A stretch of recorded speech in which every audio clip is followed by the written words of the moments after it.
বাকিটা একটা ইতিহাস। এখানে অনেক কলা গাছ, অনেক কলার ছড়িয়ে এসে থাকে।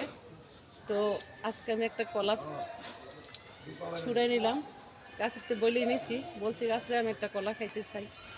তো খাইয়া দিকে কাঁচা কলা, কি অবস্থা। বিসমিল্লাহ। স্বাদ। খাবি রে? হ্যাঁ, তোরা কি দাদার বাচ্চা? তোরা কি দাদার বাচ্চা গো? ওই দাদা কি হয়? রমাইছে?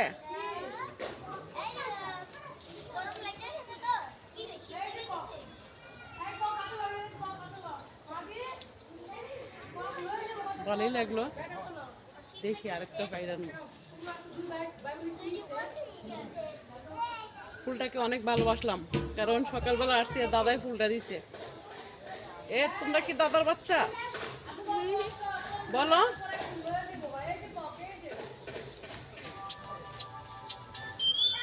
দেখি কে কলা দিচ্ছে। তোর বান্ধবীরও বান্ধবী মনে হচ্ছে।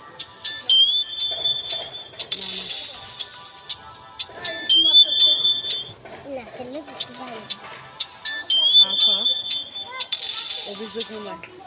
আসসালামু আলাইকুম।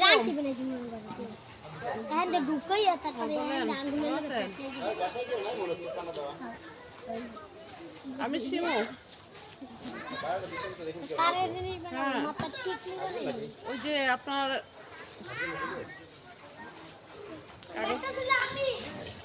আপনি দিয়ে আমাকে চিনতে পারলেন না। আপনার কাগজপত্র রেডি করছেন? যদি রেডি হয় আমার সাথে দেখা করেন, যে দেখা করলে পরে আমি এটা আইনগতভাবে কাজটা করে দিতে চাই। যদি সত্যি হয় নিতে হলে আসি না, মিথ্যা আশ্রয় তো কাজ হবে না। আচ্ছা, আপনার যে মানে কত টাকা নিছে? আপনার কত টাকা মারছে? এমনি বলেন না কত টাকা, মানে 1,80,00,000? 1,82,00,000। আচ্ছা, এটা তো আইনের কাজ। এই মহিলা বাংলাদেশে আছে নাকি কোথাও চলে গেছে?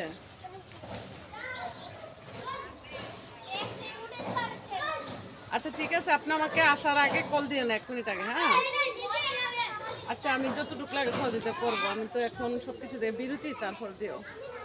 ঠিক আছে, ওকে, আসসালামু আলাইকুম। বিষয় হলো কোথায় বেড়া, এক মহিলা প্রতারণা কইরা সে জিন সাজ্জা যে 1,82,00,000 টাকা নিছে। মানে তার জাহাজের অমুক অমুক নানান বিজনেস আছে দেখাইয়া, তো দাম দিচ্ছি কয়ে ঘুরাইতেছে। তো আমার এই পরিচিত একজন, তো হঠাৎ করে দেখা হইলো, বললো যে আপা এই বিষয়, তো নাম্বার নিচে তো চিনতে পারতেছে না, তো আর 2-4 দিন আর কল দেয়। তো আমি বলছি ঠিক আছে, আইন দিয়ে সহযোগিতা করে টাকাটা উদ্ধার করা যায় কিনা সেটা দেখি। আমি তো আর এখন আগের জগতে কাজে মাঝে নাই, তো দেখি কি করা যায়। তো এরকম বুয়া আমি দেশটার মধ্যে চলে, কি বলবো। ভালো থাকবেন সকলে, খোদা হাফেজ, আসসালামু আলাইকুম।